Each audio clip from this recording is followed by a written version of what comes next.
Thank you everybody for coming, bringing this Equal Opportunity Review Commission meeting, September 17th, 2020 to order. Can I get a motion to approve August minutes? Make a motion to approve. Can I get a second? Commissioner Hall, second.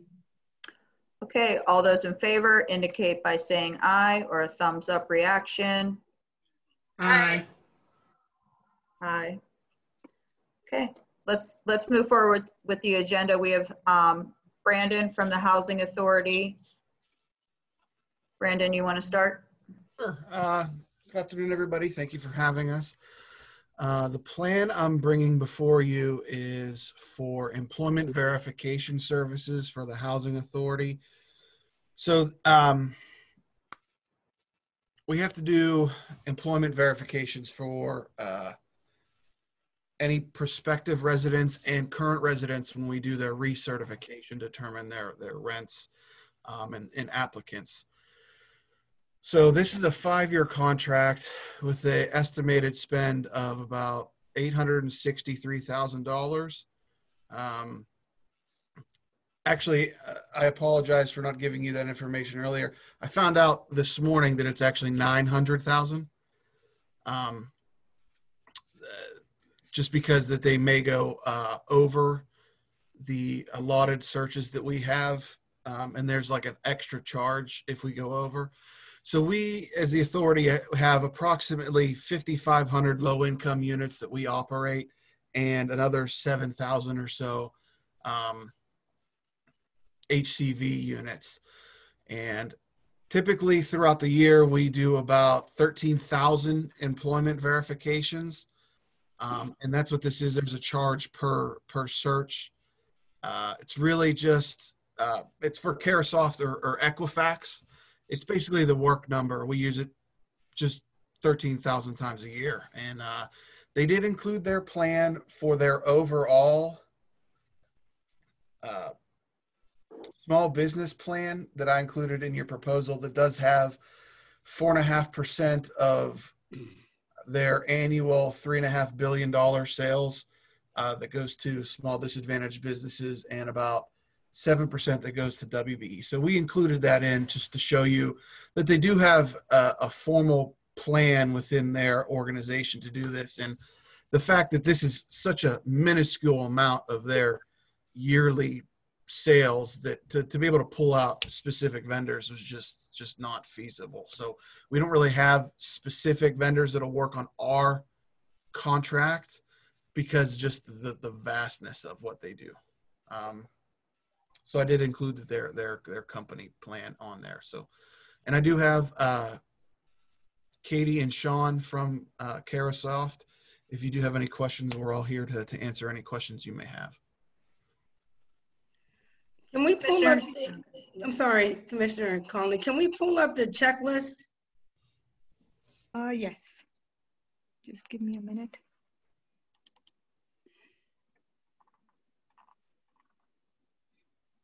So this the last page.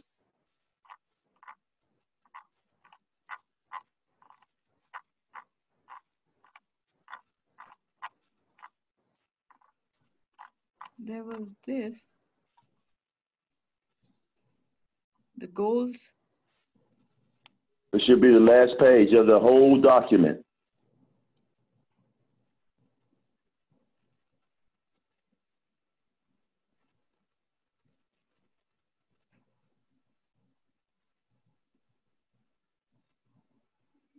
Wait, I think it should be somewhere up here. It is the last page. If you're looking for the check, Last page. really the last page. Yes, last page of the document. Go all the way down. Yeah, here it is. There you go, right there. So I have a question. So can you talk about, we see your outreach that you had done, but can you talk about like the lack of follow-up in some of those boxes that are not checked, specifically that follow-up part? With the Housing Authority? Why I didn't follow up with them, you mean? No, with the MWBEs that were that you outreach to, because you only have 4.5% of MBEs. So the question is, your outreach as far as being able to obtain other certified minority businesses. I'm gonna ask Sean or Katie to speak about how their program finds their MBEs. Although that 4.5% was their nationwide goal of their $3.5 billion in sales annually.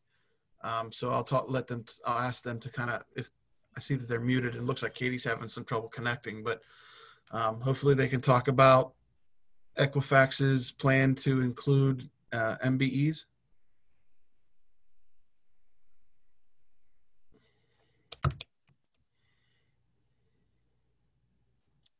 Sean or Katie, you guys able to speak? Can you guys hear me now? Yep. Yes. Perfect. Sorry. Just one of the multitude of telecommunications programs that I have to familiarize myself with. So my name is Sean Hebert. I'm with Carasoft. I'm also joined by George Nichols from our contracts team. It sounds as though Katie's having some trouble getting on. But yeah, the Carasoft process for vetting, finding, and working to support any of our minority or set-aside partners is laid out fairly straightforwardly in the documentation we provided, basically leveraging this systems like sam.gov, working with kind of individual state and local agencies to understand, hey, who are your preferred MWEs or MBEs, building that kind of bullpen of partners who are strategic or be able to support some of these ongoing requirements that may have here. You know, realistically, we're a business we did close to $7 billion last year in total revenue. We work with an extensive grouping of reseller partners in all sorts of set-asides, and work to reply and respond appropriately for any of these bids as they're laid out. So I'm not sure if you're looking for additional detail on that or not. On pages, I believe 11 and 12 of the plan that I submitted does have their methodology outlined.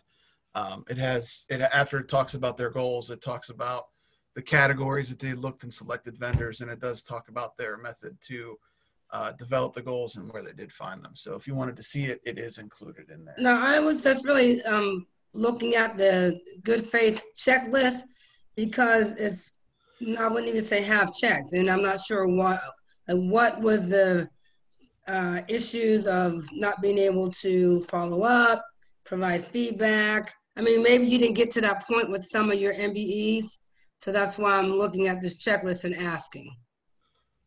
Well, as far as the authority is concerned, it's kind of a little bit beyond our scope to try to follow up people who don't express interest. You know, I communicated with them. I don't have enough hours in the day to chase people to like, you know, do business with me, you know.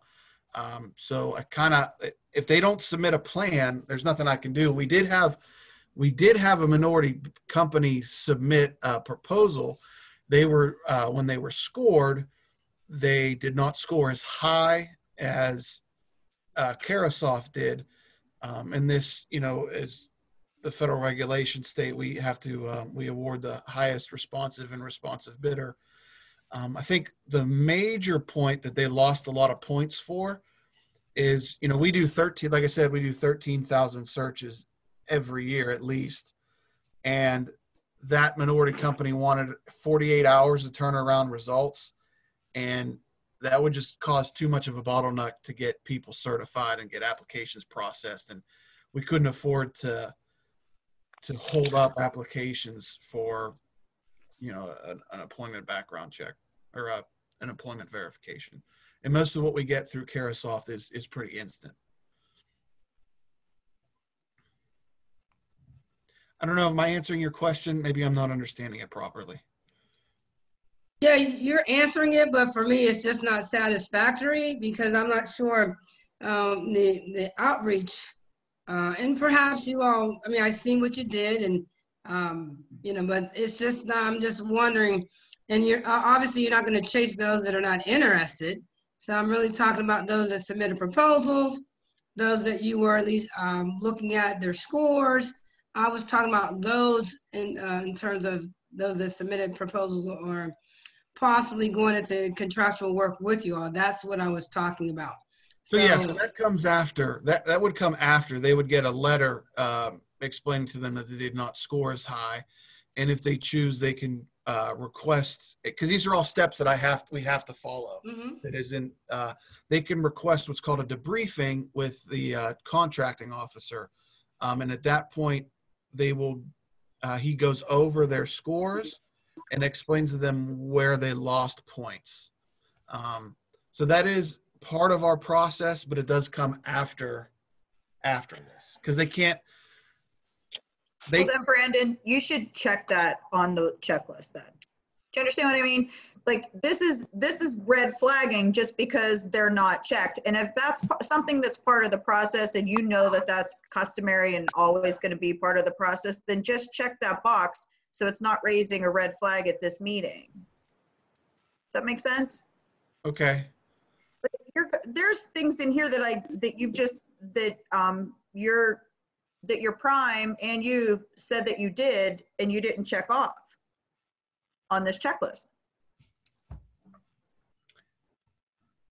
Correct. Well, I think, so we do have some debate about that at the authority as to what because technically I'm, as an authority member, submitting this on behalf of the authority, what I can and can't check.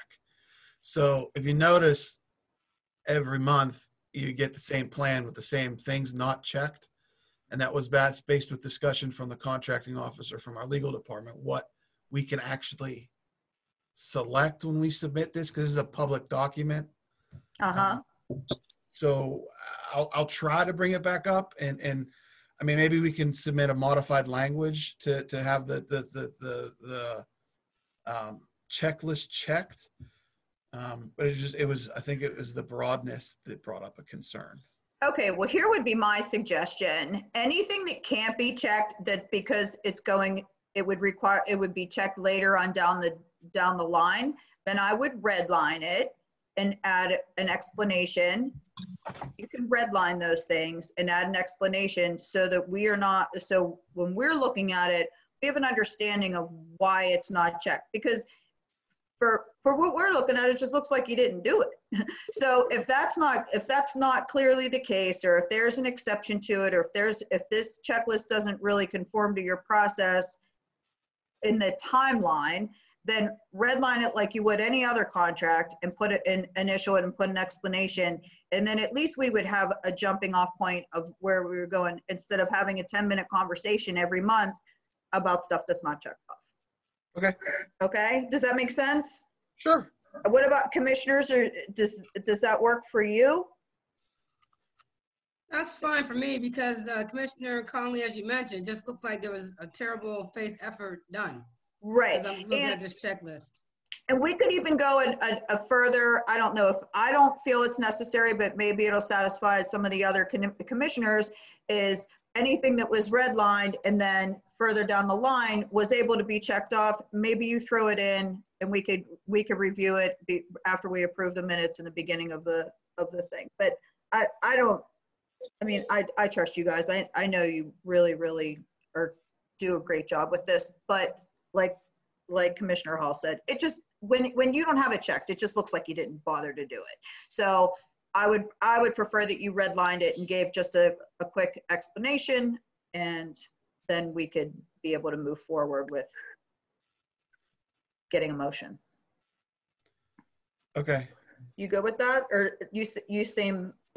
No, I'm just looking at the checklist because I'm at the office and I have like a multitude of screens, so I was just reading through it. Yeah. There's some things that your prime said he did, and it's not checked. So I don't. Sure, and again, that would be what we're trying to figure out, because it's us submitting the plan, not the prime submitting the plan. Mm-hmm. Well, I guess, like I said, like you said, we can submit some red lines and put some notes in there as to why. Mm-hmm. Well, and if it's something that the prime should be responsible for checking, then check it and have them initial it or sign next to it, so that they're taking onus. So it relieves you of the responsibility with your solicitor. Okay. Okay. we want something a little bit more complete here. Okay. Okay. You commissioners, are you all good with that? That checklist explanation? Yes. Yeah, I like that. Okay. I'm satisfied. Does anybody else have any more questions for these folks? No? Can I get a motion? I'll move it for Commissioner Buford. Are you submitting a motion to approve? Motion to approve. I'm sorry. I thought I said Okay. that. Can I get a second? A second. Okay. All those in favor indicate by saying aye. Aye. Aye. Aye. Aye. Okay, great. This motion passes. Thank you so much. Thank you, Sean, and your team. We appreciate it. Thank you, guys. Thank you, Brandon. Have a good one. All right, bye, You too. Brandon. Thank you, Thanks. Brandon. Thanks, everyone. Appreciate it. Sure. Thank you, guys.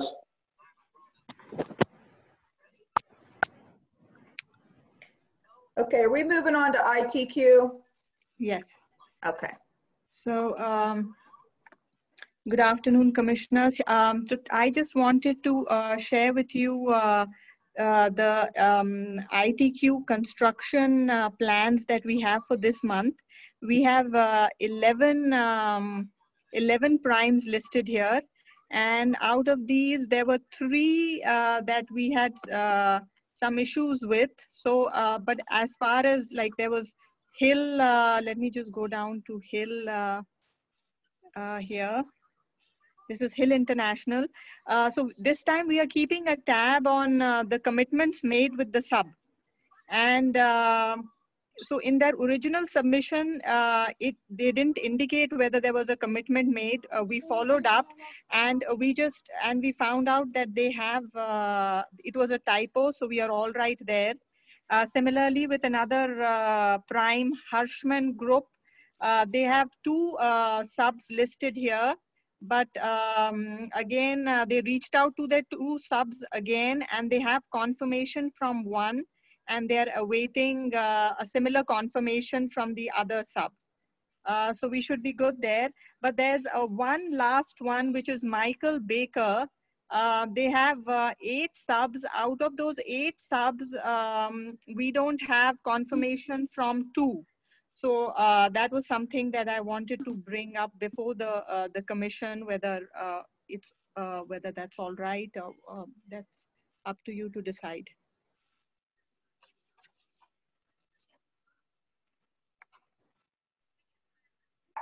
Sorry, my dog's barking. Something's outside.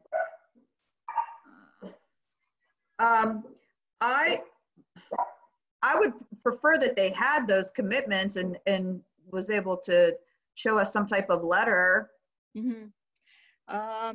So I have reached out to them. I actually even left a message. I can follow up again and about those 2 subs. I mean, the rest of them, they have their they have 8 subs which are like distributed between MBEs and WBEs. But those 2 we can follow up and get a confirmation. Were we not able to get a hold of those 2 subs, or they didn't respond, or? So I had emailed the concerned person, and he responded back. He wasn't sure about what we wanted. Then I had called him on his phone, and I left a message, but I haven't gotten a response yet. So I'm still awaiting a response. Okay, well, what about Jen and Dan? What about the folks that are in charge of this? Like, Jen's on the call. Yeah, they're on the call, right? Yep, we're here. Yep. Okay. Jen, do you have any explanation? Have you reached out to Michael Baker? We have not. We had Upasna was talking with them directly, but I'm okay with holding them until next month if you want to wait to get the confirmation from the other 2. But they do have 6, so that actually is quite a lot of Okay. as well. So that's more than any of the other ones submitted. So even if we don't hear back from the other two, we got 6 solid ones. Yeah, Michael Baker normally, in my experience, is pretty good with their subs and having participation. Yes, they are. Yeah, they're not Yeah, they're not one of the ones that that are normally negligent of that. We also have Callie Baker on the line from DPW. If you have any questions specific to what type of work this is or anything like that, or any experience with any of these vendors, she's can address that as well. I don't. I have questions about something that came up last month. So Sure. if you guys are prepared for us to move forward with what was discussed last month. Okay. Can we, Commission Chair, can we approve these first, these construction ITQs before we move on? Yeah, can I get a motion? Commissioner Hall, I make a motion to approve. I'll second.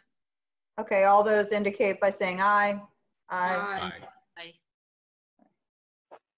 Okay. Aye.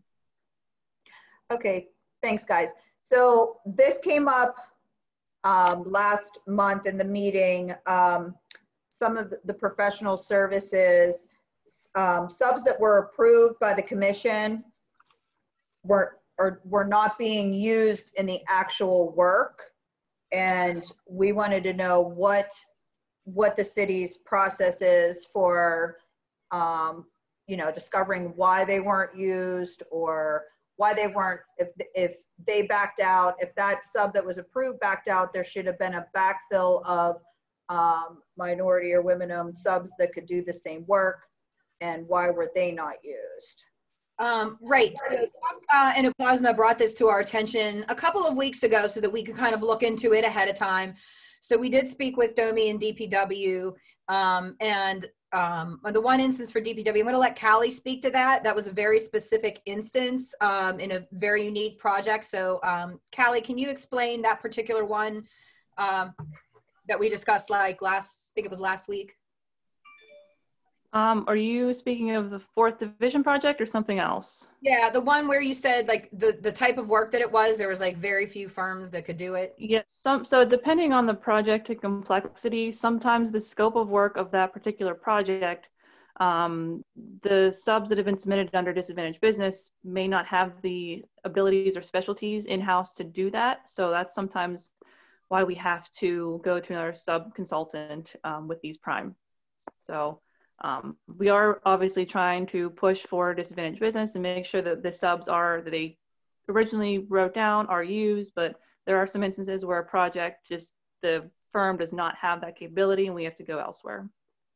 And what okay, I have a question, Callie. When you go elsewhere, do you make sure these firms are certified?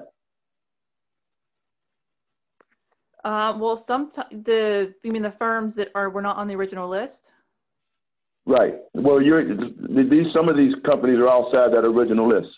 Right. So what Callie was saying was, in this particular case on the one for DPW, there were no MWDBEs available with that particular set of expertise. So they had to go outside of that to subcontract that specialty.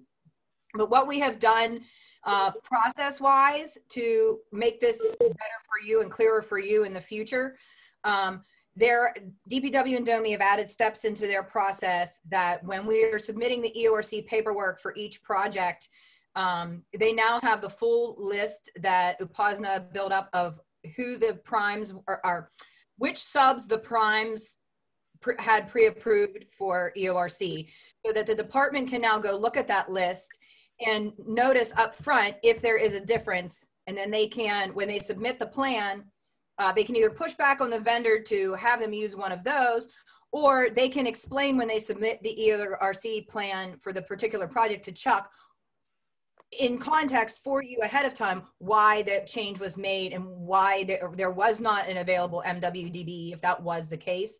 And again, or if they weren't on the original list, if they are certified, make sure that we add them and make sure that Chuck gets the certification information and Upasna for for follow-up. So that's kind of, we're changing that part of our process to be more proactive That's on good. that. They did not have that list ahead of time. They now have that list. So each Right. department now knows all of the subs that were approved for each vendor. So I think that'll really help us moving forward. Yeah, That's Jennifer, great. we appreciate that because I mean, the optics of it looks bad. Do you know what I mean? Like, yeah. And it's the one thing that we were concerned about as a commission that would happen. And then, you know, as innocently as it happened, the way it looked did not look innocent. So there has to be so much transparency for us all to be on board with this. We really need to know that all of your primes take this extremely seriously and know that we're not going to let these kind of things slide that have been able to slide in the past. They really need to give us an explanation, and a very clear explanation that's acceptable to us, the commissioners, for why it was subbed out and was not subbed out to a minority or women-owned businesses that were already approved. Yeah, I absolutely agree. And, okay. You know, this new contracting process is a learning curve for all of us. Right. So we kind of expected some of these weird things to come up that we didn't think about. So, and I appreciate Chuck, and Apasna, coming to us right away and say, hey, how do we fix this? And, right. I think, we have a nice addition to our process is going to help us catch this stuff ahead of time. And at least if it is appropriate, then when we submit the plans, you guys at least get an explanation and some context around that, so that it's documented on all the paperwork and all of that as well for, any right to know requests or whatever there may be. Right. It's best for all parties, I believe. All right. Well, that was one thing. I'm glad you cleared that up. I'm really glad we had this discussion. It ruffled a couple feathers, including my own last month when we saw that. We were a little frustrated. No, I understand. Yeah, but I feel good with the explanation. Go ahead, Jen. Could I ask for a little bit of elaboration on the prime side of that? Like, so I get how we would rectify that between the city and the commission, but it's not clear to me what the expectation for the prime is when they come up empty. Are they being told they need to make a good faith effort? Is there a checklist for them? What does that process look like? So we're having them submit a plan for each project. We're having them submit not a full plan, but the 1 or 2 page of what the company is, what they're going to be doing, what the percent is, what the dollar value is. So we're having them complete that with every single project that they do now, even if it's under $50,000. We're having them complete it anyway and letting Chuck have that information, because if they are using them, even on the smaller projects, we want to recognize that and, give them credit for us and, add that to our numbers. So no matter the size of the project, we are now having them submit a mini packet for every single project. Okay, thanks for that.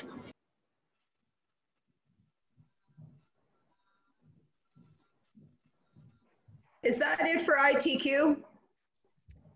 Yeah, that's it. Okay. All right. Well, thank you guys. Thanks, Jen, Dan, Jeff, whoever else is on the call. We really appreciate it. Thanks, commissioners. Thanks, Chuck and Apasna and Josh. Thanks, Jen. Thanks, Jen. Thanks. Okay, guys, we're going to move on to the compliance review to 177A. Did you guys get a chance to look over that a little bit?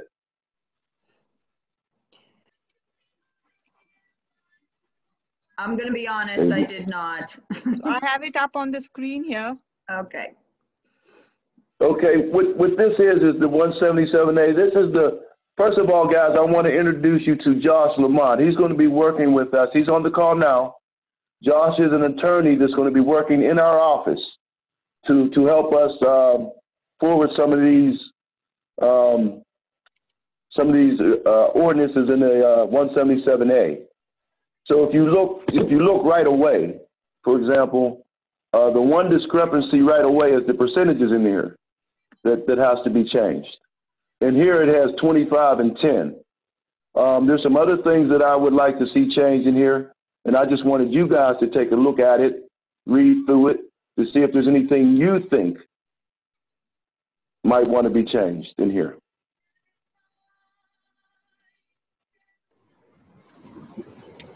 Chuck, one thing that I was struck by in the language, and I don't know if there's anything you can do about this, but it seemed to imply in multiple locations that the EORC, like the commission itself, would do things that I think are actually being done by your office. And we're not paid, we're not, and we're not always being brought in on those things that are happening. So I just, like, for clarity, it would be helpful to understand how these things are happening. Well, I'm, like I said, like, since I've been here, I've been trying to be as transmission as possible to everybody. I give you all the information as soon as I get it, as best I can. I was hoping that you guys would kind of concentrate on the compliance end of this ordinance, because that's where I want to start really doing some new things as far as primes who do not comply need to get something, a letter, a fine, something, because as I'm going through doing my audits, there's there's a few companies that the job is done, but they didn't reach their goals.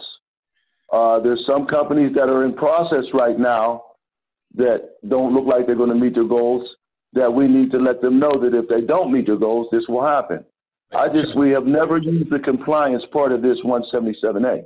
Chuck, this is Mr. Buford. What do you strongly recommend? I mean, you're making good points and you're coming off strong, but what do you recommend? Well, I recommend 3 phases, Commissioner Buford. I think the first one should be a letter. The second offense should be a fine of some sort, even if the fine is to pay those subs what they were supposed to get paid. The third one would be, I think these primes who do not comply should go on a list. And I'll take the list to the government committee so everybody knows that does work as far as the URA, the Housing Authority, City of Pittsburgh, Alcosan. Everybody on the board will know this prime has not been in compliance with the MWBE requirements. Those are my 3 things in the compliance part of it. I hope that answers your question. I did. Thank you. Thank you. But again, I feel like this should come out of your office. I don't think that this is something that the commissioners, the EORC office could enforce that themselves. You don't need us for that. I think the independence of it would be, yes, we could enforce it, Commission Chair, but I think the independence of it would be, if it comes from you guys, it's not coming from the city. Just like you guys approve the contract. True. We're appointed by the city because we're appointed by the city. No, you're appointed by the city, but how do I say this? Indeed. I know you're appointed by the city, but the commission, to me, is an independent board. Chuck, if I can jump in for a minute, are you trying to say that they're more independently administrative body as opposed to our office? Yes, exactly. I think it coming from you guys, penalties or some type of sanctions or whatever is different from coming from our office, Commission Chair. Even if it comes from our office with your backing, I would like that. Even if I can go out and write a letter and say, hey, the City of Pittsburgh Office of Diversity see that you're not compliant, blah, blah, blah. And our commissioners also something back us up. I don't want our offices to be out there without you guys. Ask a question, and this might be totally irrelevant, but I'm just wondering maybe if would it be like a sense of accountability as well? Like how do we make sure that these things are happening? Like that they're getting the fines, that they're paying the fines, and that they're getting their letters. Is that something that the commissioners do? Or is that the staff? Staff. Staff. That's us. No, that's not our responsibility. No, that's us. That what she just said is us. Mm-hmm. But I just don't, there's, like right now, I can write a letter to somebody right now. There's a company right now that's out of compliance. Okay? I can write a letter to them right now saying the city of Pittsburgh, blah, blah, blah, blah, blah. But like, as you know, nothing passes council until it gets past you guys as far as, you know, the 50,000 and 250. So you do have a lot of leverage to help me enforce some of these rules. So Chuck, let me, go ahead. Sorry, Commissioner, go ahead. Does City Council need to approve whatever we recommend here? Yeah. Are they gonna Well, I understand well, when I go, reporting is one thing, but having to, you know, then start implementing fines. I mean, you would. That's not. No, I'm not trying to get them to implement fines. I just want the city council to know that I'm not unilaterally finding people or unilaterally just saying these people aren't in compliance, right? To me, So, it Chuck, seems like.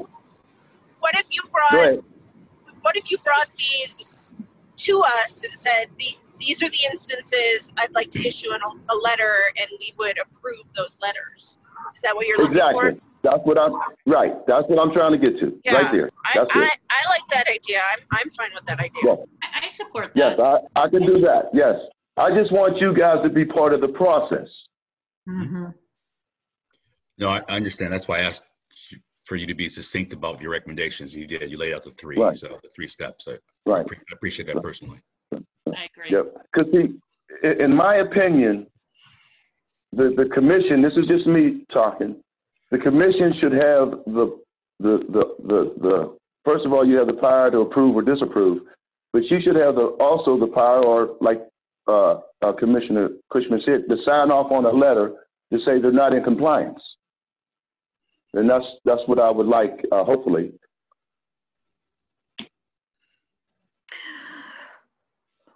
Yeah, and then there's some public record of the discussion about why, and it's a pseudo-democratic process. I mean, I think that looks good.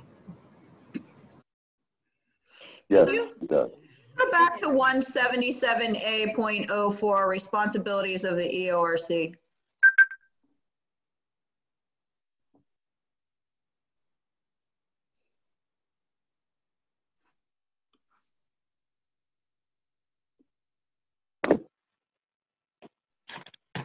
Mm-hmm.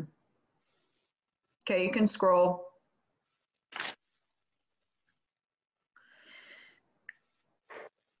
I don't want to get into the weeds with this. I just, I have no problem with presenting a letter and having us approve it for you to send it, and with our backing, that's fine. Right. It's just legally, you have to really kind of, I don't think that we have the power to fine people. Like, I don't even think your office has the power to fine people. Well, go down to the fine section of this. Go down to the compliance section, if you will, please, Upazna. If you go all the way down where it says compliance, where the compliance part is. And we do, and in this ordinance, you do have the ability to do some things. Mm.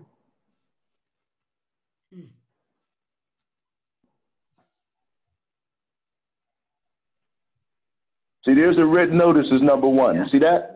Yeah. Right? And then if that doesn't work, but what I'm asking you to do is to look into this stuff right now and see if we can strengthen the language. Okay, so it says if it hasn't been corrected or addressed within 7 days, we can recommend actions to be taken by the city of Pittsburgh. We can make recommendations. Right. Or we could send it up to city council, correct? Exactly right. That's right. Okay. Right. Because what I'm saying is, Commission Chair, if we don't do something, the bad actors will keep getting contracts. Yeah. Right. Agreed. But I honestly feel like in this ITQ process, that is something that they should be policing. Yes, that should help. That should help in the ITQ process to an extent. But there, you got to remember, there's going to be a lot of RFPs coming out when everything gets back normal, and it won't be just ITQs. So we need to work on this language now. I was hoping before, when things get back to normal, there's going to be a lot more contracts. We're down on contracts this year. Yeah. So when things get back to normal, then we're going to get the Sports and Exhibition Authority and the Parking Authority and the URA. Right. They're going to be coming in front of us. Yes, they're going to be coming back. So we need that language, I think.